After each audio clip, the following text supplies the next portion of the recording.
Bom, pessoal, boa tarde.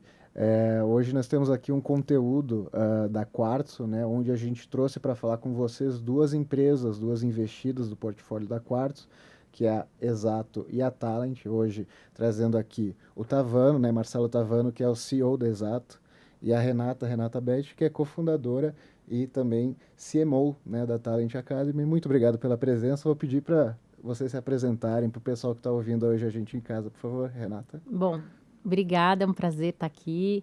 Obrigada pelo convite. Eu sou cofundadora da Talent Academy, a gente tem 8 anos de existência. A gente foi fundado em 2018 como uma spin-off da consultoria de origem familiar, né, da minha família, que é a MBA Empresarial, uma empresa de recursos humanos que tem muita experiência, mais de 30 anos de experiência em desenvolvimento humano, em RH, e a gente trouxe a tecnologia e dados para apoiar esse mundo de desenvolvimento de pessoas. E o Maurício, meu sócio, também meu irmão, e a Jaque, que é psicóloga, faz parte desse founding team. Somos 3 sócios. E só também para contextualizar meu histórico, eu sou jornalista. Antes de ser empreendedora, eu cobria o mundo de negócios e tecnologia como repórter. Trabalhei 5 anos na revista Veja e 5 anos na TV Globo. Legal, Renata. E, Tavano, fica à vontade para falar um pouquinho da você e da Obrigado. Bom, Exato. primeiro, Luiz, obrigado pelo convite, seu e da Quartzo. Adorei conhecer a Renata também, a gente está se conhecendo agora. Sim.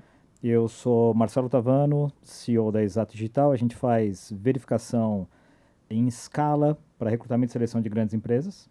E agora a gente tem um produto novo que a gente vai anunciar daqui a alguns dias, na verdade, daqui a um dia no Conar, onde a gente basicamente entrega os finalistas em 3 minutos para qualquer posição. Mas aqui a gente vai falar mais do impacto de IA no RH e nas empresas como um todo. Tem muita coisa mudando e uma discussão que precisa ser um pouco mais profunda na nossa visão, e a nossa proposta é fazer isso aqui. Eu tenho 2 décadas e meia nesse mundo de tecnologia e pessoas, né? Então os meus outros 2 sócios estão mais com tecnologia e máquinas, e eu fico mais em tecnologia e pessoas, então dá uma mistura legal. A Exato existe há quase 10 anos já, enfim, foi evoluindo, foi mudando o perfil de clientes que a gente atende, mas sempre conectando pessoas, tecnologia, RH e ajudando essas empresas a tomarem decisões mais precisas e mais assertivas.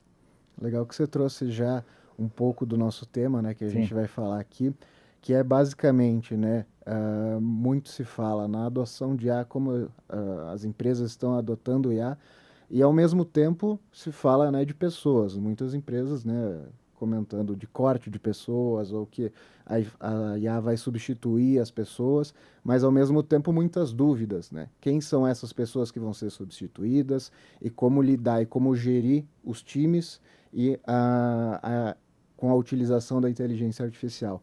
Então, acho que tem 2 pessoas aqui que falam muito bem sobre o tema, né? Tanto na questão de recrutamento e seleção, mas também como desenvolver talentos, né? Talentos novos, talentos com essas capacidades. Então, queria que vocês trouxessem um pouco da experiência e do que vocês têm vivido até o momento, né? Dúvidas, questionamentos e erros também que vêm sendo cometidos pelas empresas, sendo clientes ou sendo parceiros, ou dentro das próprias empresas, né? De vocês, que também é bom olhar para dentro de casa.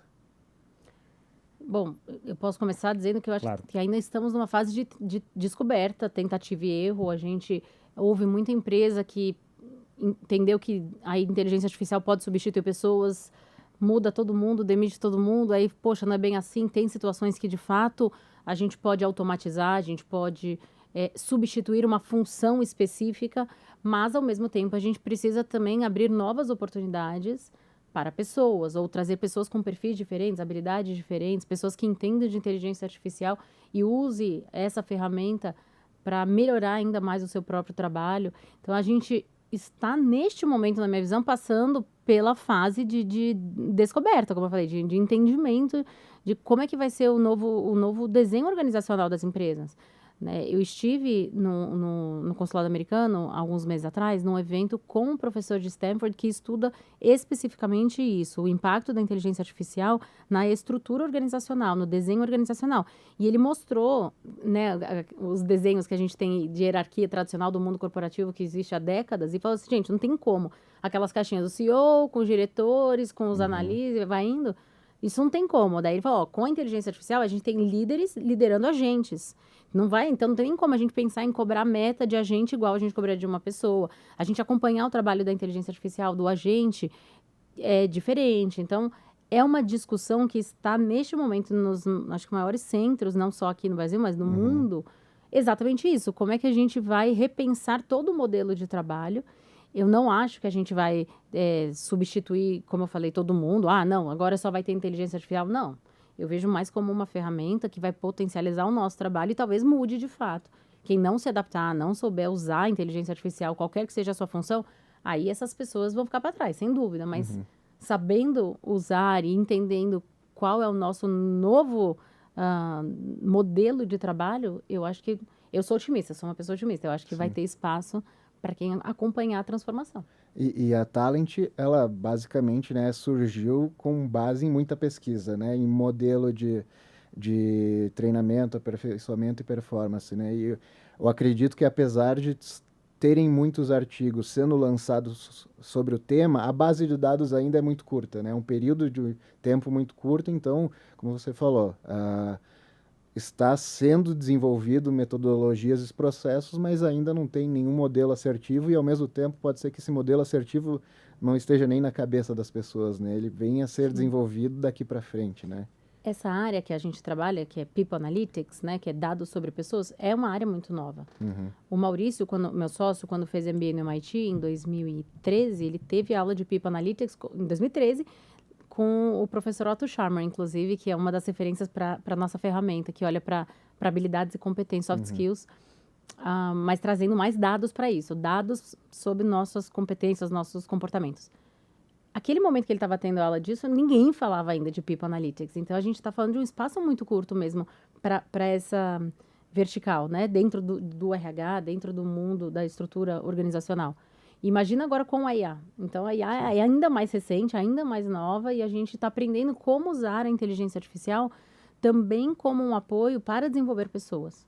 A gente criou a nossa própria IA, inclusive, que é uma mentora que usa os dados das pessoas para direcionar como você deve dar um feedback para aquela pessoa. Eu estou passando por essa situação. Pensando no seu perfil e tudo que ela sabe sobre você e sobre os dados que a gente tem sobre você e a sua organização, ela direciona como você deveria se comportar da melhor forma, como líder, por exemplo, ou você próprio, pensando no seu desenvolvimento.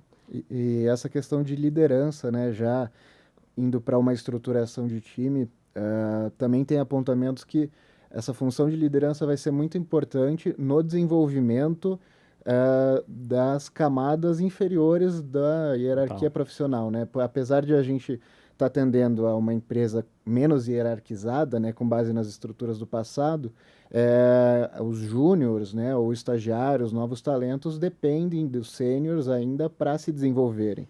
Não vão poder ficar ancorados, né, na inteligência artificial. Não, o paradigma mudou. Nesse sentido, o paradigma mudou completamente, porque a gente quebra aquela visão de ter times com líderes, pessoas, liderados, etc. E a gente vai para um caminho onde o contribuidor individual ele se torna um gestor de mentes infinitas. Hoje não é um gestor de mentes infinitas. A pessoa não tem nenhum reporte direto para ele como humano, mas ele tem os infinitos como inteligência artificial. O desafio da empresa é como prepara essa pessoa para fazer esse trabalho dessa forma, inclusive as pessoas menos experientes.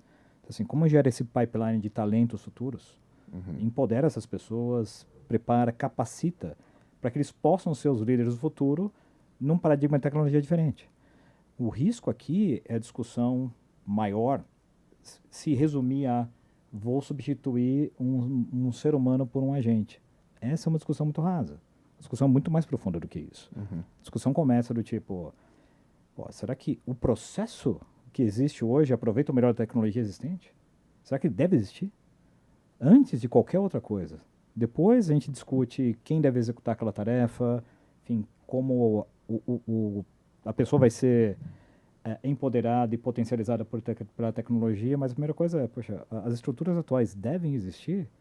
Elas foram feitas com paradigmas de décadas atrás. Depois da Revolução Industrial, imagina, outro momento, né? A gente não tinha nem internet. E eu arrisco dizer que não. Assim, não é otimizar o processo, é primeiro definir se ele existe ou não e depois ver o que fazer com isso. A gente brinca, né? Que brinca de uma forma muito séria. Na nossa visão, a área de recursos humanos está caminhando para se tornar área de recursos. em alguns momentos, os desafios serão realizados por seres humanos, tarefas nobres, decisões mais intensas, enfim, projetos diferentes, em outros momentos por máquinas. Então, os recursos é uma forma mais ampla de enxergar. Não é só a coisa dos recursos humanos contratar pessoas, é um papel ainda mais estratégico do RH, que é falar, tá bom, esse processo na prática, será que eu só devo colocar mais pessoas para resolver isso? Será que eu consigo usar uma solução tecnológica que possa fazer isso? Eu vejo muito mais o RH começando a ter capacidade de dar um passo à frente e se posicionar dessa forma, do que continuar no modelo das últimas décadas, que é contratar pessoas, quero crescer a empresa, vou adicionar mais pessoas no time de vendas. Gestão de headcount. Talvez vire uma gestão de headcount e tokens. Não, eu tive uma ideia melhor, gente. Que eu lembrei do painel que a gente fez semana passada no nosso evento de aniversário da Talent, que chamava Entre Gente e Agentes. Isso que você está falando faz todo sentido, porque também falando do estudo de Stanford, né, que mostra que a gente tem líder que vai liderar agentes e não pessoas.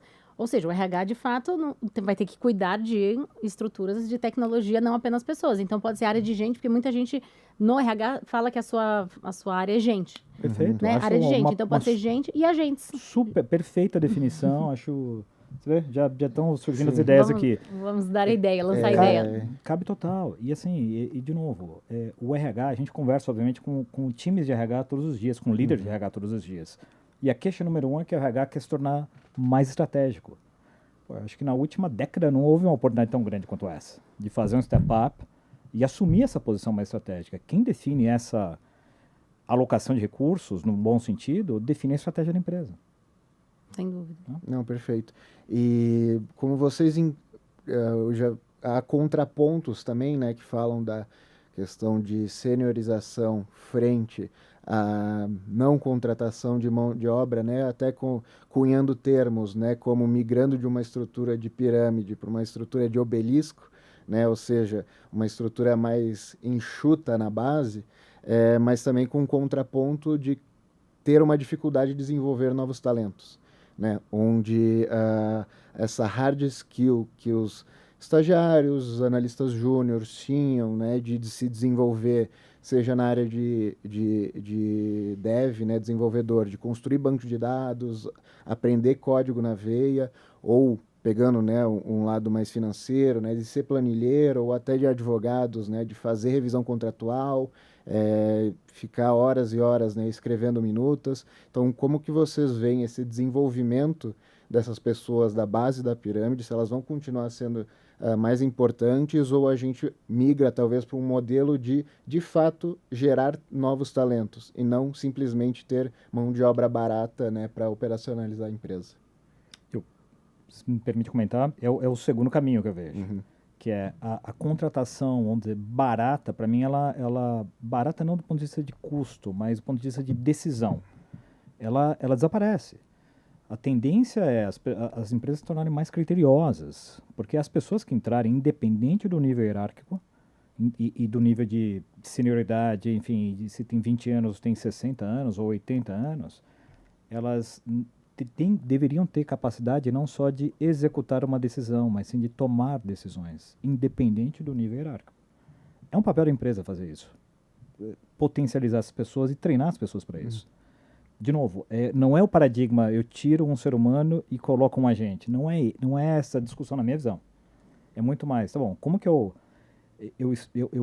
trabalho com essa pessoa para que o melhor dela apareça com a tecnologia existente. Então, talvez não seja uma coisa que o desenvolvedor, o time de RH façam naturalmente, sozinhos. Mas a empresa tem que prover essa estrutura para desenvolver essa pessoa.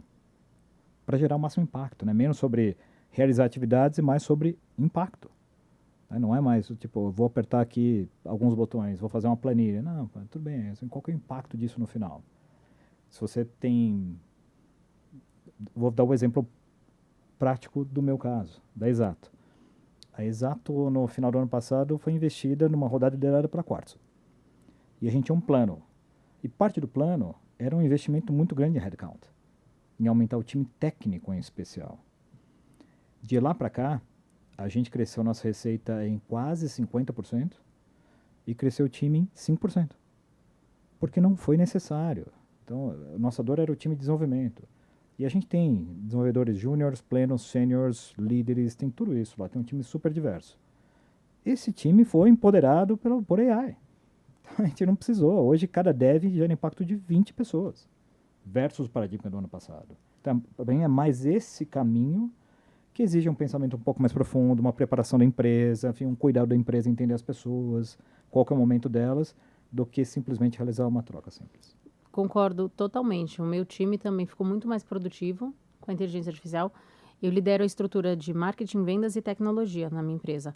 O time de vendas não aumentou de tamanho e a gente dobrou o faturamento de um ano para o outro depois que a gente começou a usar ferramentas de inteligência artificial para apoiar o time. Claro. Ferramentas de gravação, ferramentas de acompanhamento, follow-up. Todo mundo que usa IA sabe o quanto que a gente se torna mais produtivo e eficiente usando bem, né, as ferramentas. Mesma coisa com o time de marketing e o time de tecnologia. Exatamente igual. Então, a gente consegue crescer o resultado, tornar as pessoas, eu acho que ainda melhores no que elas fazem, usando bem a IA. Então, qualificando as pessoas, dando treinamentos e incentivando. Eu acho que começa na liderança. Eu sou a maior entusiasta de IA também, uso todas e eu dou o exemplo. Então, começou a aparecer ferramenta de IA, vamos testar. Qualquer coisa nova, vamos fazer, vamos... Eu mesma faço, eu vou lá e tento criar alguma coisa. E vocês foram intencionais com isso para o time, né? Não esperou só a pessoa ir lá e tentar alguma coisa. Teve um plano que você estimulou todo mundo, pelo exemplo, e também através de capacitação, e o resultado está aí. Então, esse pedaço aqui que eu não vejo a maior parte das empresas ainda executando. Sim. Elas esperam alguma coisa acontecer magicamente e não vai acontecer. Pelo menos não na direção correta. Ela tem que ser intencional. E olhando para o desenvolvimento das pessoas, uma tese que a gente tem também, que a gente olha tanto para dentro da Quartz, mas também para fora, para as investidas,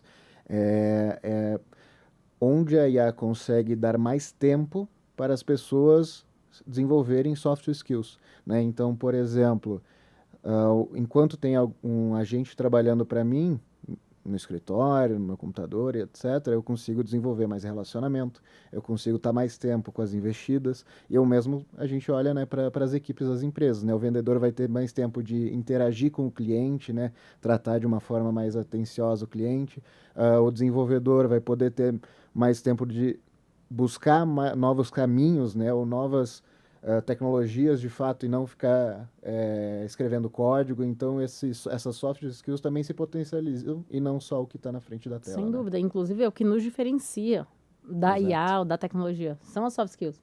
Nossa capacidade de comunicação, de empatia, né, de análise crítica mesmo. Enfim, entre muitas outras competências que são intrínsecas a nós, seres humanos, é onde a gente se diferencia. E tem um ponto muito importante que geralmente a gente contrata alguém, muitas vezes, pela habilidade técnica, pela competência técnica, conhecimento técnico da pessoa. Mas 90%, um número maior que 90% das demissões acontecem pela parte comportamental. Né? Pela parte comportamental que faz a pessoa. Então, absolutamente. A gente sabe o quanto é importante a gente focar e se desenvolver olhando para isso, para essas habilidades, mas ainda é difícil. A verdade é que é difícil. A gente trabalha com isso, a gente tem programas de desenvolvimento de liderança e geralmente os maiores pontos de dificuldade das pessoas são essas habilidades socioemocionais, interpessoais, né? O nosso lado humano é difícil pra caramba. E como próximo passo, né? Qual é o novo horizonte de contratação, né? Qual que será o novo guidance, né, para uma equipe, um time de RH, né, ir para o lado de contratação e saber de fato, eu vou olhar mais para soft skills ou para hard skills na hora de contratar? A gente estava falando sobre isso antes da conversa aqui. Enfim, a nossa tese hoje a parte hard skills é relativamente simples de se verificar e de se apurar. A gente consegue fazer isso em 3 minutos e verificar a veracidade daquilo, enfim, em fontes públicas. Mas o soft skill e fit cultural é uma coisa muito mais profunda, que a máquina não consegue fazer. Nem com programação, nada. Então, os times de RH, com um poder de ferramentas específicas para isso, conseguem fazer isso. De novo, 90% dos casos eu concordo, é quem te vê. As pessoas contratam por hard skills e demitem por atitude, por soft skills. Então, assim, esse tempo que a tecnologia abre na triagem de currículos, de skills, de verificações, especialmente do hard skills, ele não deveria ser utilizado para eliminar posições no RH. Ele deveria ser utilizado para investir mais tempo em entender o fit cultural, o momento daquela pessoa, o momento do hiring manager, pilares culturais da empresa, o que é importante como princípios para aquela pessoa. Para mim, aqui está o ouro. Exatamente. Valores, comportamento, fit cultural.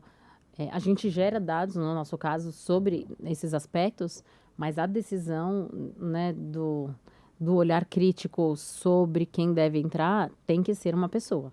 Não dá para a gente delegar tudo para IA, especialmente uma decisão tão importante. A gente fala, contrate devagar, demita rápido. Se tem alguém que está desalinhado, você já percebeu, né, que não faz sentido, beleza. Vamos cortar aí o problema. Mas contratar alguém é um processo que deve ser feito com cuidado.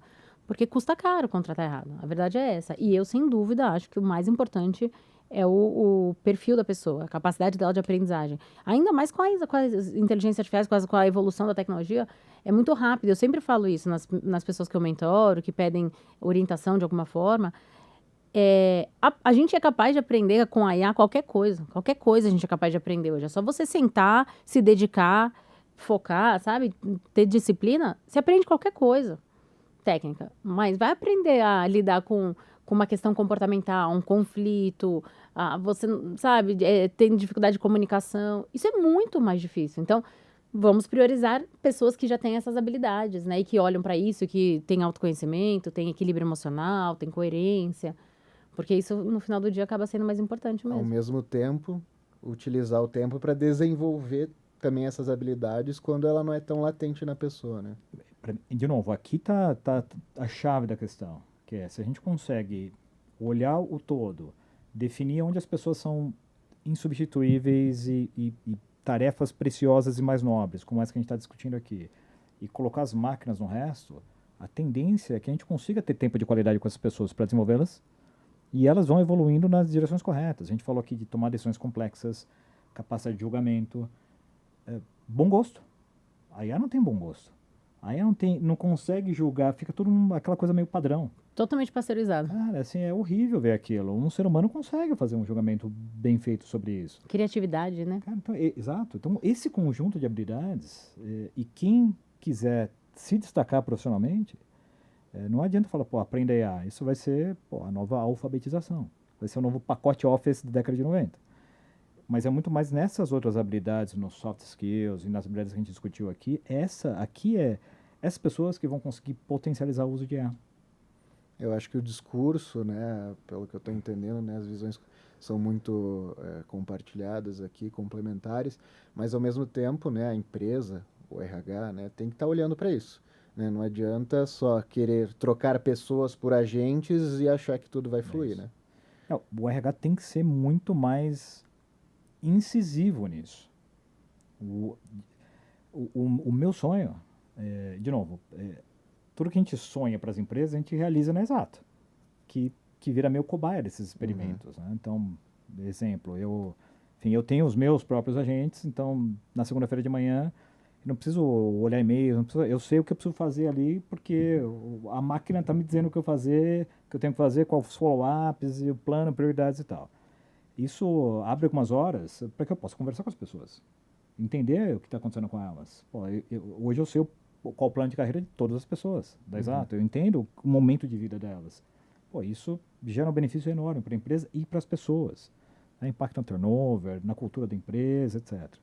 Então, esse é um dos pontos fundamentais sobre esse balanço de AI da empresa. Mas volta ao ponto que eu esqueci o que você perguntou. Não, é justamente Tinha um outro comentário. Com relação, né, à capacitação, né, dessas pessoas, mas também Lembrei. Quer complementar? Vou complementar aqui, espero que alguém edite essa parte. Meu sonho é, dentro desse conceito de área de recursos ou de gente, que acho que foi matador isso, a gente vai começar a enxergar um budget no orçamento, uma linha, que não vai ser mais uma linha só de headcount. Vai ser essa linha compartilhada, headcount e tokens. Vai ter lá um valor. Que alguém do nível estratégico do RH vai começar a repensar as coisas de uma maneira mais profunda e definir isso. Não alguém vai dar um top-down no RH. O RH vai ter essa capacidade. Fala, eu vou matar esse processo, eu vou redesenhar esse outro, aqui eu consigo colocar agentes nas tarefas repetitivas, aqui eu preciso de pessoas com maior ou menor experiência e vamos daqui para frente. Não é mais executar o ir do ponto A ao ponto B, que é preciso de 5 pessoas para essa posição. Eu quero entender qual a melhor forma de alocar os recursos da empresa nos desafios que a empresa tem hoje. E eu vou além. A gente também precisa, olhando para o RH, gerenciar o uso dos tokens e da IA da melhor forma e otimizar isso. Porque se a gente não treinar as pessoas para fazer os prompts corretamente, a gente pode triplicar uma estimativa que você teve do uso daquela inteligência artificial. Então também precisa capacitar as pessoas para saberem usar IA para estar dentro do budget do RH, concorda? Plenamente, então um exemplo prático nosso também. A história que eu contei que a gente queria aumentar o time de tecnologia e acabou não aumentando, mas a gente precisou contratar uma função, que é de Quality Assurance. Porque o AI gera tanto output, as pessoas criam tantas coisas tão rápido. Você fala, beleza, eu não preciso criar mais coisas, eu preciso aferir o nível de qualidade das coisas que estão saindo antes delas irem para o mundo real e poderem gerar algum impacto negativo. E testar, né? Pois é, Fazer então teste. precisa ter uma pessoa aqui, né, que o input aumenta tanto, o output aumenta tanto que a pessoa tem que estar ali no final do processo, não no início como antes. E colocando um pouco mais de pitada de dificuldade aqui no papo, como vocês enxergam a complexidade de levar esse cenário para uma enterprise? Né? A gente sai do ambiente aqui de falar de 100, 200, 1.000, até 1.000 pessoas, para um ambiente de falar de 10 mil, 30 mil, 100 mil funcionários, né? Casos brasileiros aqui. Eu sei que vocês têm clientes desse porte e como esse tema, né, e as dificuldades estão sendo tratadas nessas empresas. Eu acho que a gente está numa bolha, a verdade é essa, tá? A gente está falando de um assunto que a gente acha que é compartilhado, mas eu já fui dar treinamento que tem uma boa parte da empresa que eles nunca não testaram nenhum chat GPT, assim, sabe? Então, sem dúvida, a gente está falando de uma realidade que ainda é um percentual muito pequeno, eu acho que dentro do Brasil. Tem clientes nossos que são indústria, que são construtoras, né, rodovias, pessoas que estão nas regiões mais remotas que não têm nenhum contato ainda com a inteligência artificial. Então, sem dúvida, o desafio é muito grande, pensando em quantas pessoas e quanto a gente ainda precisa ensinar dentro desse tema para o resto do país. Você não concorda? Eu concordo e vejo algumas camadas de desafio aqui para as grandes empresas. Né? E pensando no meu período de participante desse mundo, numa empresa de quase 200 mil pessoas. Você tem, primeiro, o que você citou, que tem gente que nem tem acesso às ferramentas. Tem empresas que limitam o acesso a um tipo de ferramenta, ou um tipo de uso, de caso de uso, que travam um pouco as pessoas, e é um desafio. E tem empresas que estão tendo problemas com o que eles chamam de shadow IT, que é funcionários usando de forma descontrolada e empresas enormes que têm sem segurança, IP, né? que têm questões importantes de propriedade intelectual e fica um IT paralelo, que eles não têm mais controles, que as ferramentas de controles antigas, elas não previam isso. Então tem a questão de controlar, tem a questão de regular demais e não dar acesso. Então tem um meio termo aí que precisa ser alcançado e não tem uma resposta simples para isso. Sim. E é uma resposta que ainda está se formando, né? Isso pode ser para qualquer setor, seja na economia, seja num setor comercial, de RH. A resposta de hoje pode estar errada amanhã e a resposta final ainda está longe do que a gente imagina. O que eu vejo acontecendo na Enterprise é Enterprise contratando empresas que fazem o chamado wrapper, né, o meio do caminho. Ou seja, eles não deixam os funcionários irem direto na fonte da AI generativa, mas eles contratam um serviço que vai na fonte, ele produtiza alguma solução e os funcionários usam essa solução. Que, na minha visão, vai funcionar por algum tempo, mas não para sempre. Porque tudo isso vai mudar muito rápido.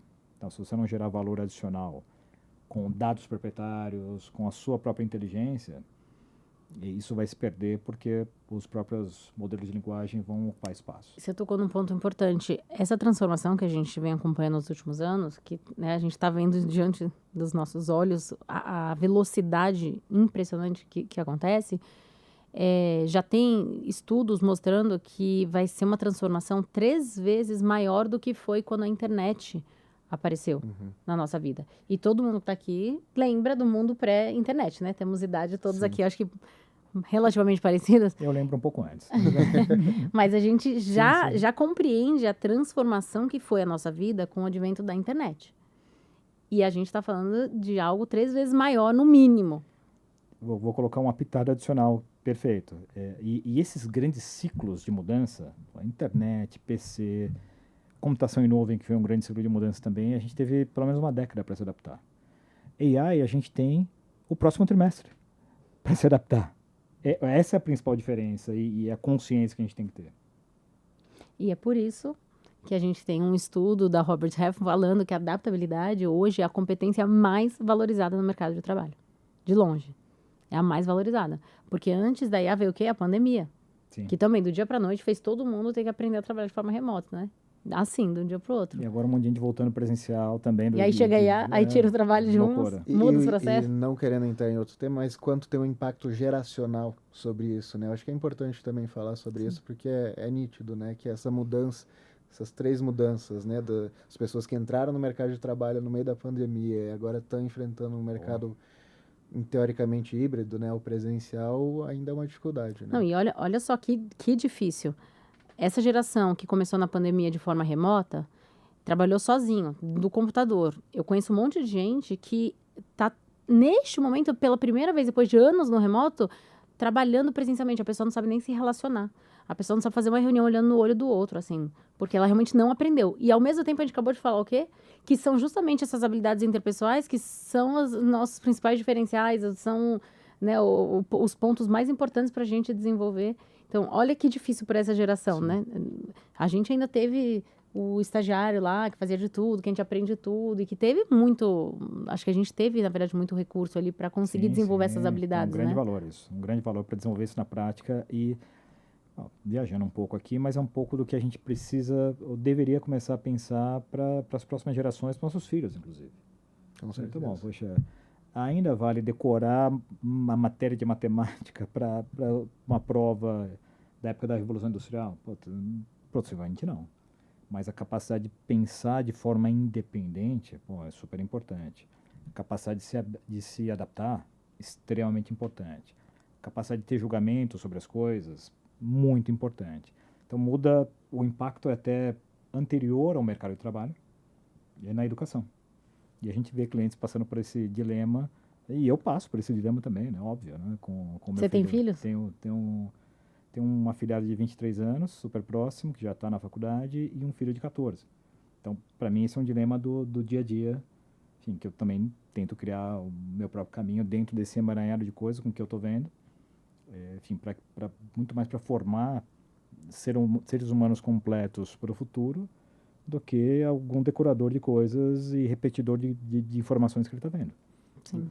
E tem um desafio importante também, né, que a gente começou falando, né, da base da pirâmide, né, e agora voltamos a falar, né, de estagiários, onde a maioria de nós, né, começou mesmo, né, no fundamento, ali, né, tendo que suar a camisa, né, fazendo o trabalho braçal. Tira xerox. Exato, exato.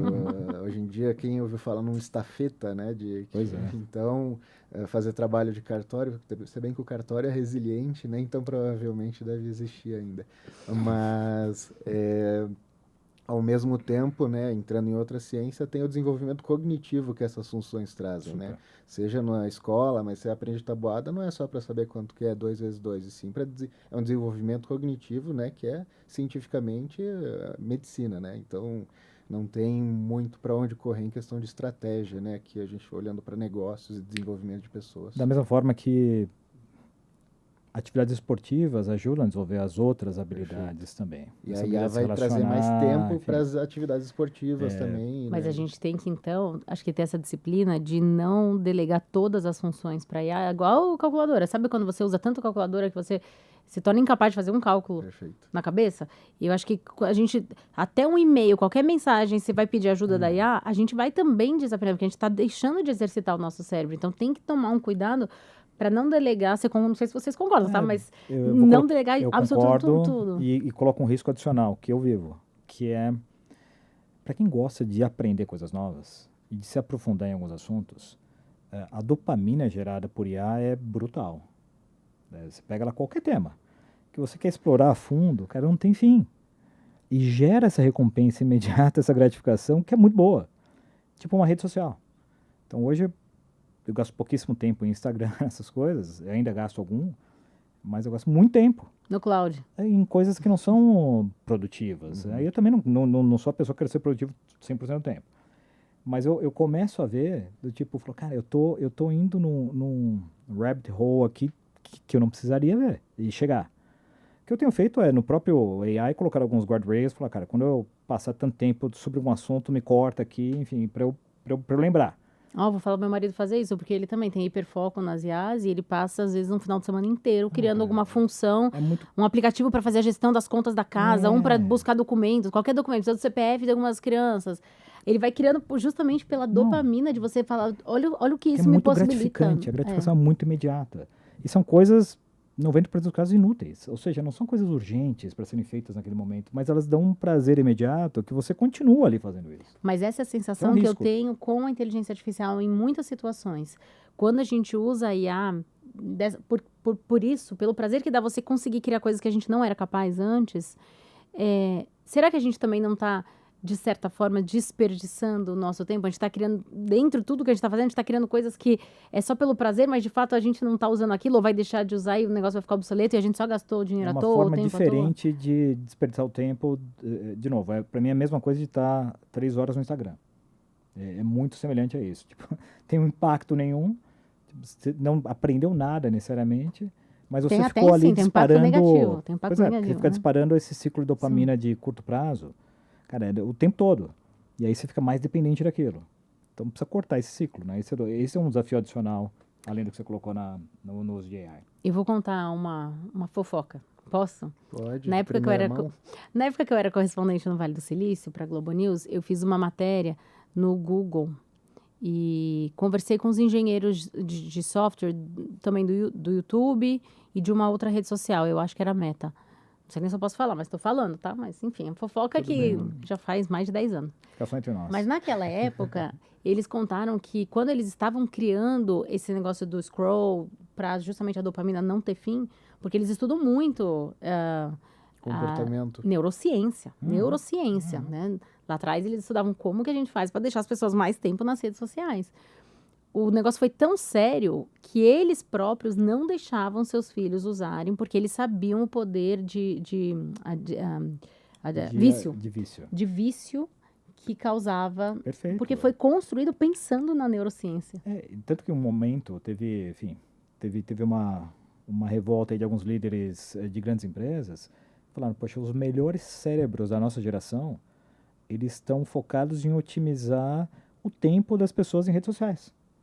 Eles estão focados em fazer isso. Os melhores engenheiros, os melhores neurocientistas, porque o dinheiro está aí, né? O dinheiro está aí. Nessa atenção que eles conseguem capturar, e aí começa a monetizar isso ao longo do tempo. E os melhores cérebros não estão em construir coisas novas, não estão necessariamente na SpaceX para fazer coisas realmente impactantes. Estão em viciar as pessoas em ficarem mais tempo na tela.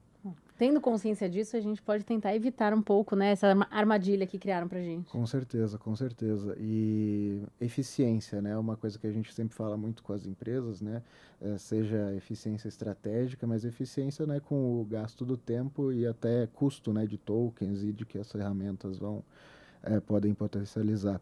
Trazendo aqui, né, para a gente fechar essa conversa, imaginando que a gente está chegando já num período final do ano, onde começa a falar de orçamento, né, elaboração de budget para o próximo ciclo, qual que seria o recado para uma pessoa de RH, né, que precisa preparar o headcount para o próximo ano, como ela se posiciona frente ao CFO da empresa ou CEO para justamente ter uma visão, né, de como preparar o próximo ano em questão de contratação ou desenvolvimento de pessoas? Em uma linha, eu voltaria para o que a gente discutiu aqui, que é a hora do líder de RH chegar para o CEO, para o CFO e falar, olha, esse aqui é o que eu vejo com base no crescimento que a gente espera ter, esse é o budget que eu gostaria de ter e eu estou dividindo dessa forma. Pessoas que eu vou contratar e espaço que eu vou precisar em tokens para funções que não são necessárias que eu tenha uma pessoa. Porque eu quero ter as pessoas certas para gerar impacto e vão ser empoderadas por esses tokens. Então, eu traria já uma visão consolidada de início, para ter a discussão estratégica. E para estruturar esse orçamento, eu acho que o primeiro passo é você ter um bom diagnóstico e dados, claro, para apoiar esse diagnóstico.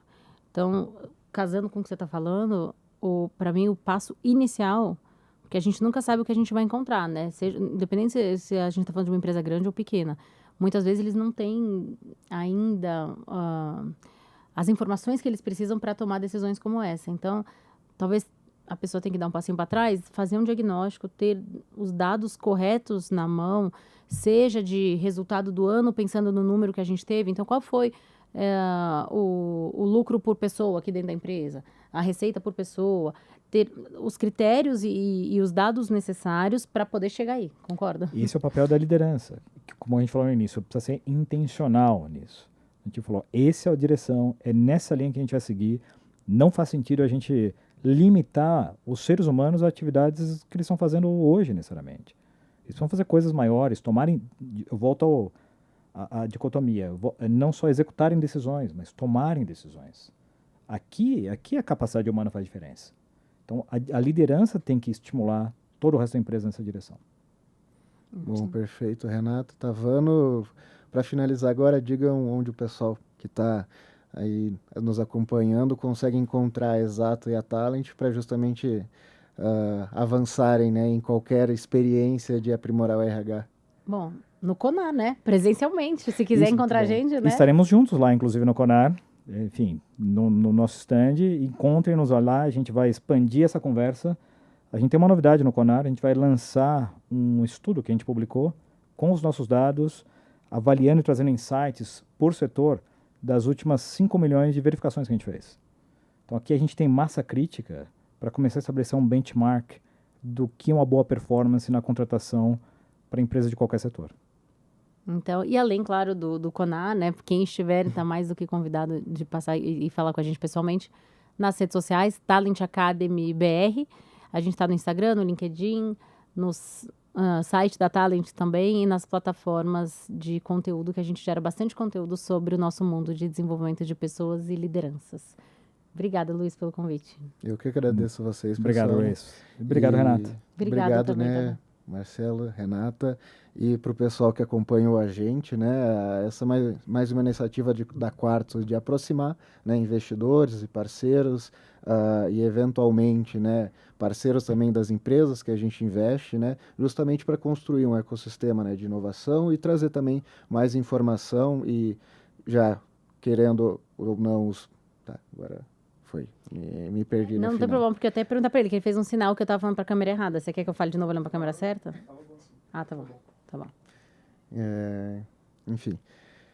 Fala de novo esse final. É, obrigada a vocês. Vamos lá. Então, obrigado vocês, né, por participarem aqui com a gente, né, e para o pessoal que acompanhou a gente até aqui. Esse é mais um material, um conteúdo que a gente está fazendo para aproximar os nossos investidores, os parceiros e também eventuais clientes das empresas investidas do portfólio, justamente para conhecer um pouco mais do que a gente está fazendo e trazer aqui uma forma também de apoiá-los nas decisões, trazendo os temas relevantes que são discutidos no mercado. Obrigado, pessoal. Obrigado, Luiz. Obrigado, Renata. Um prazer foi meu. Luiz, agora mete aquela selfie aí, aproveita que você está com o celular na mão. 7%. Gera conteúdo aí. Não, mas o Remo também pode tirar uma oficial bonita também, né? Também. Pô, eu não sou o melhor fotógrafo. Não, mas essa vai ser caseira só. Essa é caseira. Tá bom. Mas se puder também a bonita...